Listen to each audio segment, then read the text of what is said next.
Advocate general صاحب، کیونکہ اس بل کی تیاری میں آپ کا ایک کلیدی کردار رہا ہے، تو یہ آرٹیکل 143 کے حوالے سے یہ جو اعتراض اٹھا رہے ہیں نقوی صاحب، اس کا بھی جواب دے دیجئے اور بتائیے کہ یہ آپ نے جو الزام ہے کہ اب آپ ایک طرح سے جو وفاقی جو قانون ہے اس کو بائی پاس کر رہے ہیں اور کرپشن کو پروٹیکٹ کرنے کے لیے آپ نے یہ قانون بنایا ہے، ذرا وضاحت کر دیجئے۔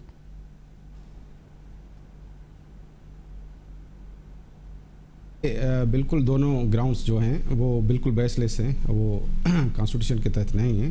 یہ جنرل مشرف نے ڈیورنگ ایمرجنسی یہ 1999 میں یہ قانون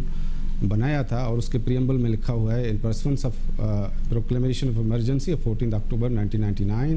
and provisional constitutional order number 1 of 14 October 1999 کے تحت یہ نئے آرڈیننس انیکٹ کیا جا رہا ہے اور اس کو پراونسز پر بھی اپلیکیبل کیا گیا۔ اب آئین میں یہ صورتحال ہے کہ فیڈرل جو پارلیمنٹ ہے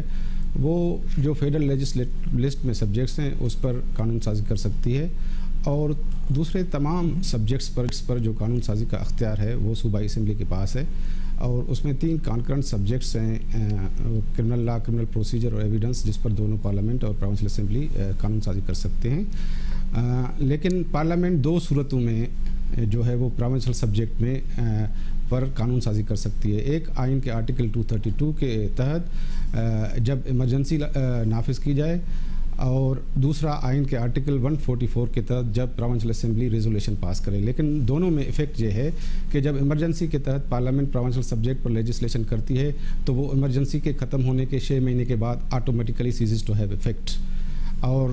آرٹیکل 144 کے تحت صوبائی اسمبلی جب ریزولوشن پاس کرتی ہے، پارلیمنٹ کو اختیار دیتی ہے کہ یہ صوبائی سبجیکٹ پر آپ لا بنا سکتے ہیں، تو وہ لا بھی پروونشل اسمبلی پارلیمنٹ کا بنایا ہوا ریپیل کر سکتی ہے کسی بھی وقت to the extent of that province. اور قانون آئین میں کوئی صورت نہیں ہے کہ پروونشل سبجیکٹ پر